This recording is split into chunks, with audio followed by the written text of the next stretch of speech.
Muy buenos días a todas y a todos. Nuevamente soy el Padre Nicolás, desde Jutiapa, Guatemala, para todos ustedes en este sábado 4 de julio, en que seguimos profundizando la palabra de Dios en el Evangelio de Mateo, en este capítulo 9, que nos dice así: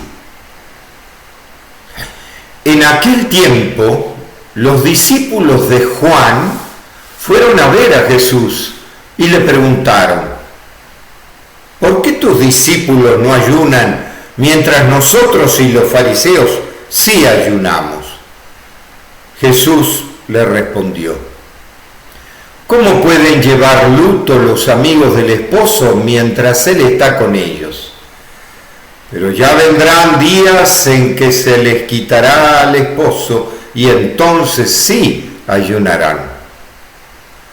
Nadie remienda un vestido viejo con un parche de tela nuevo, porque el remiendo nuevo encoge, rompe la tela vieja y así se hace luego más grande la rotura.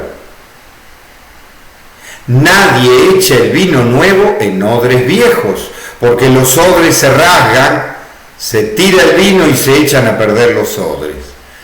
El vino nuevo se echa en odres nuevos, y así las dos cosas se conservan.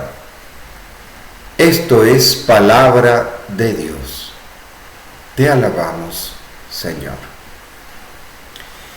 ¿Y qué nos dice este lenguaje? ¿Qué mensaje tiene este lenguaje de Jesús? Cuando, fíjense bien, lo van a visitar los discípulos de Juan el Bautista, ¿no? Y fíjense que en el fondo lo critican y no le terminan de reconocer por qué hace eso. ¿Por qué no ayunan y nosotros sí?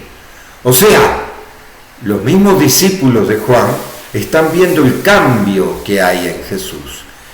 Y uno dice, ¿por qué? Vamos un poco a recordar la historia de Jesús. Jesús siente el llamado de Juan. Y entonces, ¿qué es lo que hace? Va hasta Juan a bautizarse. Juan lo bautiza, pero muy probablemente Jesús se queda como discípulo de Juan. Y después, al conocer el camino que hizo Juan, Jesús lo recorre igual. Entonces, ¿qué hace? Se va al desierto y ahí descubre su identidad, su llamado de hijo de Dios y su llamado a la misión, al proyecto del reino. ¿Qué hace después entonces? Se pone él a bautizar, pero acá empiezan los cambios.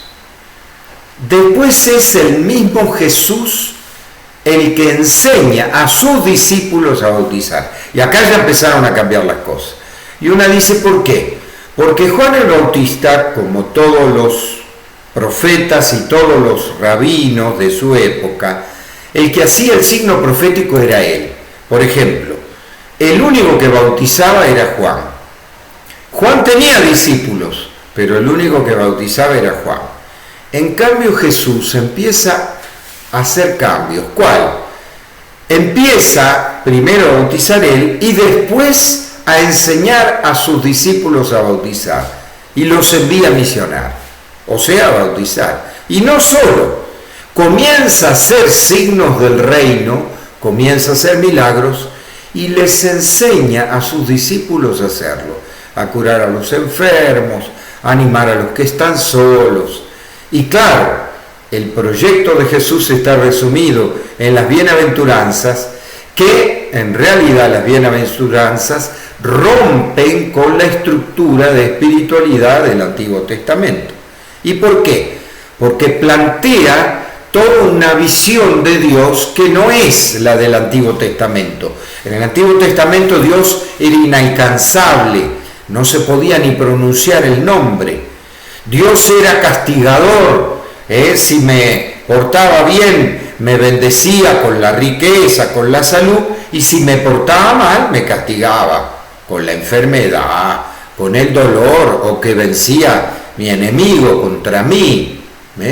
en cambio Jesús al contrario, empieza a decir, bienaventurados los pobres. No dice pobres los pobres, no, bienaventurados. Los que luchan, los que lloran, los que trabajan por la paz, los que trabajan por la justicia, bienaventurados. Entonces cambia toda una perspectiva, hasta la perspectiva de cómo relacionarlo, que ya no es lo sacrificial, como hacer, por ejemplo, ayuno, sino la alegría de la vida. O sea, Jesús propone un Dios de la vida, y lo que es más, un Dios cercano, que Él mismo lo llama Abba, o sea, papá, papito, cuando en realidad el nombre de Dios era innombrable. Ven, por todas estas cosas, es que Juan el Bautista y sus discípulos, cuando Jesús empieza a predicar, sienten que chocan contra la espiritualidad. ¿Por qué? Porque cambia el modo de ver a Dios. Es por eso que después hace este ejemplo del vestido. No se le puede poner un parche nuevo a un vestido viejo porque se rompe después y es peor. Ni se puede poner vino nuevo en odres viejos. ¿Por qué? Los odres eran los recipientes en que guardaban el vino. Pero el vino, se podría decir, se terminaba de fermentar en el odre, o sea, en ese recipiente de cuero, que por supuesto se hinchaba un poco. Pero después de tomar el vino, el cuero se resecaba y se ponía duro. ¿Qué quiere decir? Que si le llegaba a poner vino nuevo en el odre viejo duro, por supuesto que lo hacía reventar. O sea, son ejemplos muy simples que el pueblo conocía y entendía claramente. Pero ¿qué era lo que estaba proponiendo? Acá hay un cambio. Cambio que, fíjense, que los discípulos de Juan no lo entienden. Fíjense que es uno de los comienzos de las resistencias contra Jesús. Por eso más tarde también el mismo Juan vuelve a preguntarle, ¿sos vos el que tenemos que esperar o hay que esperar a otro? Porque duda de él. Y uno dice, ¿cómo duda? Claro. ¿Por qué? Porque está proponiendo un cambio profundo de mística y de espiritualidad.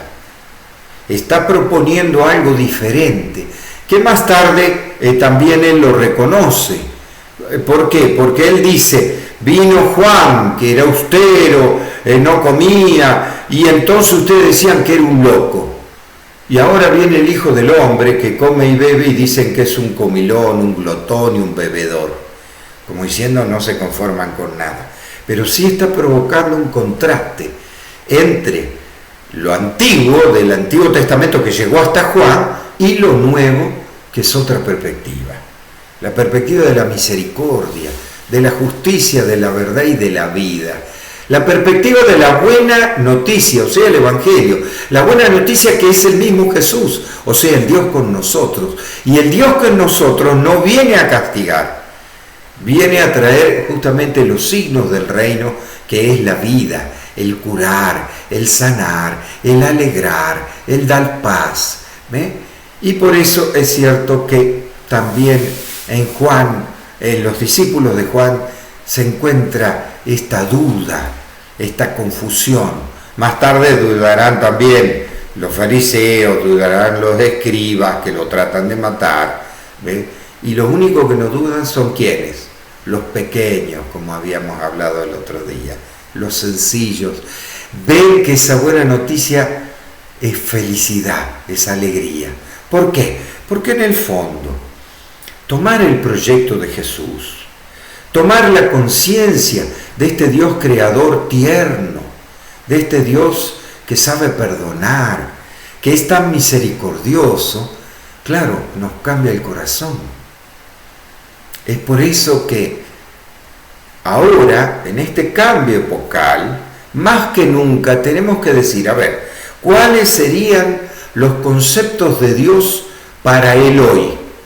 Para el hoy en esta pandemia, en esta indecisión, ¿cómo somos buena noticia para los demás? ¿Cómo no nos quedamos nosotros solos? encerrados, sino que nos abrimos a la misión, nos abrimos a dar a los otros la alegría y la buena noticia de Jesús. Desafío para nosotros. Que Dios los bendiga en el nombre del Padre, del Hijo y del Espíritu Santo. Amén.